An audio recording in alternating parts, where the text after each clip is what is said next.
Chaque année, je viens plusieurs fois guider des groupes dans le désert. Puis 32 ans, j'ai trouvé dans le désert fraternité avec les chameliers qui nous accueillent, avec les guides. J'ai surtout ressenti la paix. La paix m'a touché dans ce désert. Et dès lors, je me suis mis comme objectif de permettre à des gens de pouvoir vivre cette expérience, de ressentir la paix, de vivre la paix.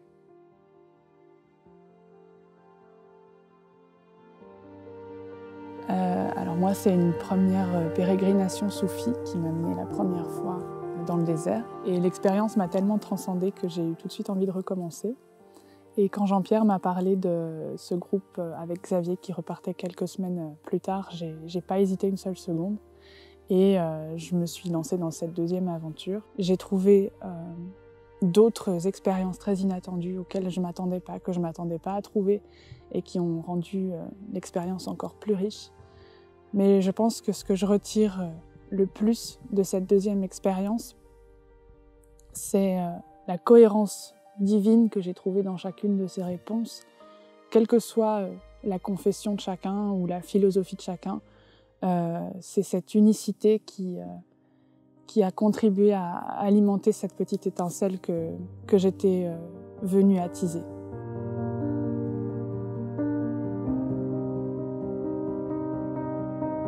Mon idée était d'essayer de trouver des ajustements qu'on a besoin au niveau familial. Et en fait, j'ai découvert un peuple, le peuple berbère, avec beaucoup d'humilité. Brahim, ou le Hou, il marchait toute la journée avec nous, en même temps que nous. Et ils arrivaient au camp et ils nous accueillaient comme si ça faisait quelque temps déjà qu'ils étaient là et reposaient. Ils faisaient leur travail dans une grande humilité et ça m'a beaucoup touchée. Nous, dans notre société occidentale, on exacerbe beaucoup, on met beaucoup en avant, ouais, faut s'occuper de soi, s'occuper de soi. Mais je pense qu'on peut aussi s'occuper de soi-même en s'occupant des autres et avoir un autre regard ou une autre façon de s'occuper de soi. Quand je rentrerai de ma journée de travail fatiguée, je vais très certainement penser à Brahim et le Hou qui vont m'aider à faire ce que j'ai à faire, mon travail de mère, avec un autre cœur.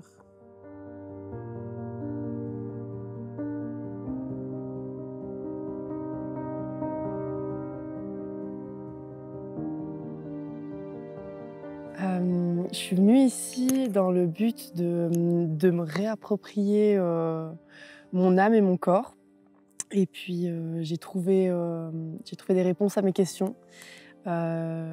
J'ai aussi rencontré vraiment des gens qui avaient aussi des soucis, mais qui étaient prêts à tout pour s'en sortir, pour trouver aussi leurs réponses, et qui l'ont fait. Je suis très très fière d'eux, je suis aussi très très fière de moi. Tous ces gens que j'ai rencontrés sont tous différents, ont tous leur passé, ont tous leur présent et leur futur. Ils m'ont apporté énormément, ils m'ont écouté, ils m'ont soutenue. Je garde que le positif et je me dis, quand j'aurai des moments où ça ira moins bien, je penserai à cette expérience en me disant Solène, tu as réussi à le faire et tu peux être fière de toi, donc regarde où t'en es. Et c'est énorme, c'est énorme.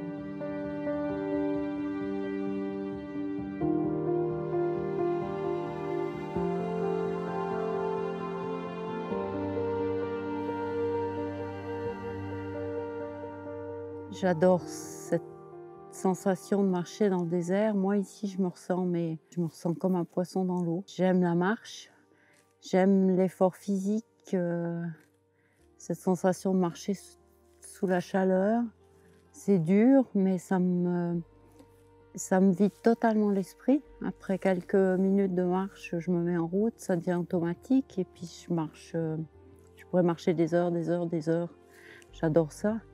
Et ça me fait un bien fou à la tête. Une magnifique parenthèse dans mon quotidien. Une parenthèse de sérénité, de calme. J'ai très bien dormi, j'ai bien mangé. Et je vais repartir vraiment reboostée.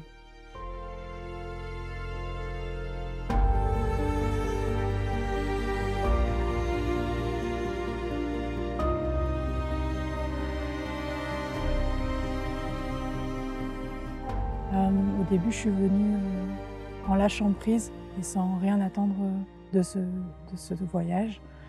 Et au fil des jours, il est ressorti que j'avais besoin de me retrouver seule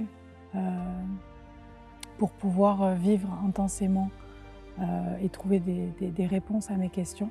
Il faut accepter le changement, même si cela peut représenter finalement une peur ou des résistances.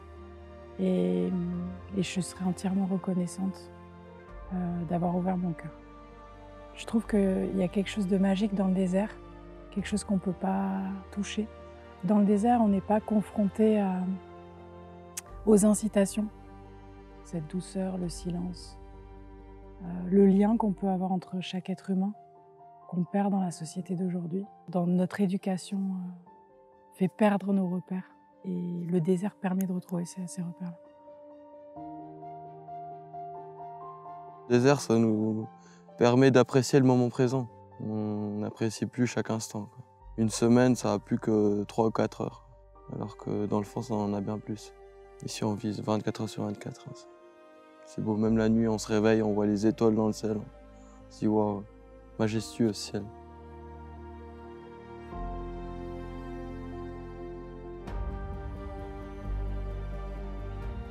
Très émouvant. Les cercles le soir, c'est le témoignage de chacun a été très touchant et ça fait du bien de pouvoir